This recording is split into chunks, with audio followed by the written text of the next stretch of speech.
I remember sitting in the audience at Summer Game Fest 2023 at the Xbox Showcase when the teaser trailer started playing for South of Midnight, a brand new IP from Compulsion Games set in the American South, and I was immediately sucked into whatever world they were teasing.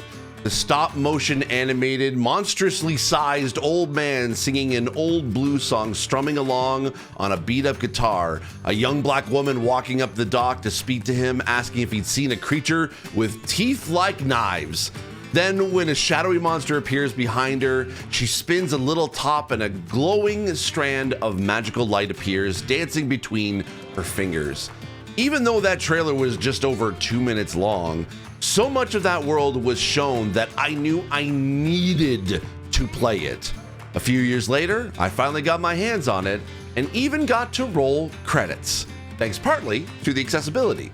But even though I love the story and the world that it's set in, and the game has good in a lot of areas, it just misses the mark of being great.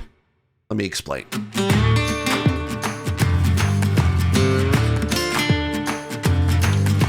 I'm Steve Saylor, I'm blind, and I play video games. If you're wondering how and what I can see when playing games, check out the video here or in the description below. South of Midnight is ambitious in its story in that it's been described, and I agree with it being, a love letter to the American South. This game feels like you are deep in the swamps of Louisiana or the crocodile-filled waters of Florida. The mugginess of the humidity is felt in every corner of this game.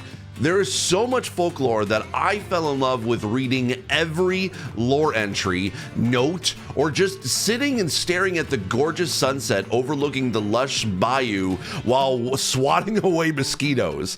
The stop motion animation, similar to the Spider-Verse films, is unique and cool to make this game stand out on its own. Oh, and before I move on, you can actually turn off the stop motion animation if you find that uncomfortable to watch and are prone to motion sickness. Just as that little heads up. The musical styles of the South horn-filled blues to the plucking of an old guitar to even a kid's choir singing folk songs fill the sounds of the frogs, crawdads, bugs, birds, and crocs who inhabit each area you explore. I spent the 15 to 17 hours of my total playthrough just looking for notes and lore the world could give me. But I must admit, while I was enjoying the fantastic look into life in the South, I couldn't help but notice a few times where the gameplay didn't live up to the rich story you were playing through. You play as Hazel Flood, a young teen living in a trailer with her mama Lacey. During a hurricane, as they were about to leave town, Lacey gets caught in the storm as their trailer gets caught up in the river and swept away. Hazel has to try to find her mom while also dealing with the tall tales turned real-life monsters as another supernatural world opens up that may have the answers she needs to find her mama. That's the best I could be able to do to describe the story of this game without spoiling it, but I can say that along the way you are introduced to fantastical creatures and the rest of the townsfolk of Prospero who are trying to pick up the pieces after the hurricane's wake. Along the way, she learns how to combat haints, crocodiles, the masters of dream and nightmares, and more. Again, the best I could do without spoiling it too much. Honestly, try to go in as blind, pun intended, as possible with this one. The music is also part of the magic. The composer, Olivier Derivière, I know I'm butchering that name, weaves together the best of bluegrass, folk, and Dixieland jazz, which is part of the game rather than just backdrop music. In the quiet moments, it's haunting. In its most bombastic, it's toe-tapping at its finest. Especially Two Toe Tom, one of my favorite tracks of the whole soundtrack. I highly recommend listening to both soundtrack albums, speaking of which, from the main soundtrack to the official songs album, because it's totally worth it. I may even pick up this on vinyl. Speaking of worth picking up, why not picking up a new subscription to this YouTube channel by clicking the like and subscribe buttons down below? It's free. Thanks. Before I get to the accessibility, I do have to address the platforming and combat, which is the main two gameplay features you'll be doing a lot in this game. The platforming and combat are at best serves the story well. At worst, it's pretty basic without a lot of variety. The platforming involves you jumping, double jumping, dashing, or flinging your way across and over platforms as you try to find collectible nodes, glowing blue balls of light called floofs, not kidding, that act as your currency to upgrade your combat skills. As for the combat, while you can adjust the difficulty to make the combat more or less challenging as you're comfortable with, they don't evolve much other than the occasionally introducing a new enemy type. Now, the combat strategy is worth noting in that you have multiple skills and abilities to help you take out the hate minions in each combat arena, but after a while they can get repetitive and sometimes only act as gameplay elements to pad a bit of the game between story beats. I personally found the combat challenging at first, so I actually adjusted the difficulty about an hour or two in. The game has plenty of customization options and you can modify it any time to fit your needs. But I can see where other players will find the combat repetitive until you reach the boss battles, which breaks up that repetitive just enough to not be boring. You can tell that Compulsion Games really wanted this game to be great and shine, but the combat and gameplay only go so far without totally hitting the mark, which is probably how I would also describe the accessibility of this game too. The game does an excellent job at providing many accessibility considerations, but falls just short of it being really great. It's like there was momentum pushing for a more accessible game, but all of a sudden stopped just before the finish line. And whether that was due to limited resources or people power at the end, I don't know. But they were so close on getting a lot of those features right. Case in point, let's talk about the music for a second and how that impacts the deaf and hard of hearing experience. So yes, there are quite a few options for subtitles and sound effect captions in dialogue where you can adjust font size, background, speaker tag, and even a navigational arrow where the dialogue is coming from, which is great and I think hits the basics of providing a great experience for deaf and hard of hearing players. But each little vignette of a story that you play through, without spoiling it, has its own song attached to it. As you progress in that story, you start to hear a kid's choir start to sing the chorus or lyrics of the song.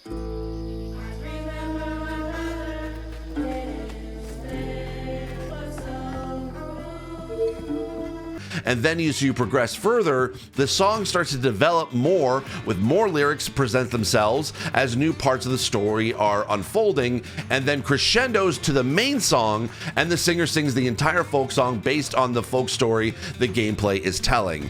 I remember my brother, his fate was so cruel.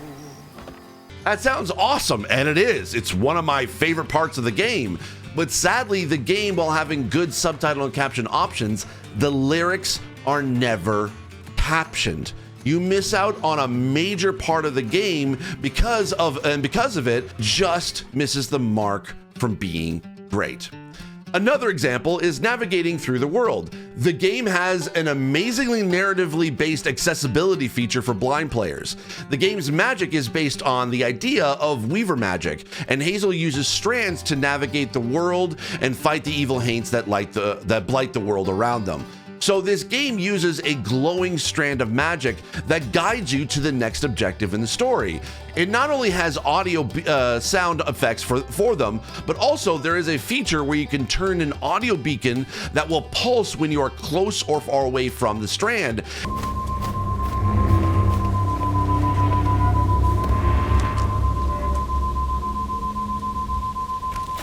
The strands. And also which direction in 3D binaural audio where that strand leads you, which is great, right? Like audio navigational assistance for the win, right? This sounds like it would be amazing.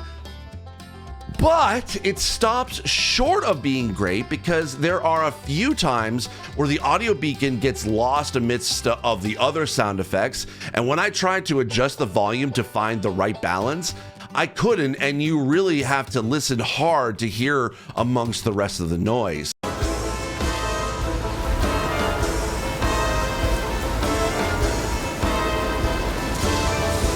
It doesn't happen a lot, but often enough where it was annoying to me. But that's not all, because the game is also part platforming, That strand, while helpful, doesn't let you know if you need to do a regular jump, a single jump, a double jump, or even a double jump and a glide to the next platform. That, and combined with no ledge guard options, there will be times where the platforming is going to be really challenging without sighted assistance. And unfortunately, if you fall off a platform, you do take damage. And sadly, because those floofs I mentioned earlier, you need to upgrade your combat skills, and the only way to find more of them is to complete a platforming challenge that can make you frustrated enough to not even bother. And unfortunately, there is no guided strand to help find those floofs either. It's just for the main story. So again, it's so close of being a great full-featured navigational assistance, but just misses the mark. Also, another example is another one for blind players. There is a screen reader. Yes, and it works. To the old spirits reading this message. If you can understand me, use the radio waves to speak through my spirit voice box. I can't see you, but I want to help lay you to rest. I'm the girl who sits in the loft with my spirit talking board. Use the planchette to spell out who you are. It's easier to be friends when you know each other's names. For the most part. But none of the HUD or text prompts in-game are not read by the screen reader, and while yes, there are sound effects for some of the button prompts, they aren't distinct enough for all, and you may find yourself stuck and not sure which button to press to keep going. There are quite a few more smaller examples, but the last one I'll mention is this. And that yes, there are combat moments, boss battles moments, and those there's even some chase sequences in the game too. There is enough accessibility to complete most of those challenges while using a combination of other options like toggle versus holds, audio cues, larger text, auto target next enemy, or even audio cues to learn what best to dodge and attack with. However, there will be moments when that might not be enough. So the game offers you, if you do get truly stuck, you can skip those entire sequences altogether. You can push a button to skip both combat, boss battles, and even those chase sequences. Now, I'm all for providing those options when needed, especially if a disabled player is absolutely stuck and can't progress forward. However, I caution developers when I consult to try to avoid these options because you are taking away a player agency.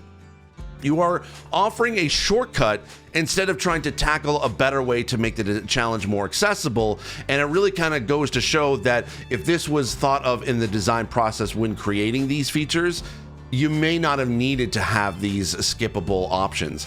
Now, I will give the developers a pass on this.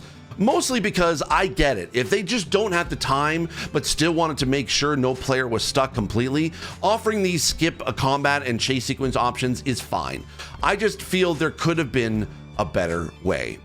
So overall, there are quite a lot of accessibility options that I personally was able to utilize enough with the game to allow me to play the game all the way to the end and roll credits, which if you know me, you know that is a rare thing. I'll also say that there may be enough in this game accessibility wise where I would definitely recommend you go and play this, especially with it being available to play on Xbox Game Pass. It definitely has more accessibility than I expected. I just hoped for a little bit more. So I give South of Midnight for accessibility a 3 out of 5. Thank you so much for watching. I really do appreciate it. If you have any comments or questions about any of the accessibility that I mentioned or did not mention in this video, please leave a comment down below. Also, while you're down there, click the like and subscribe buttons. I really would appreciate it as well. It'll help keep this channel growing.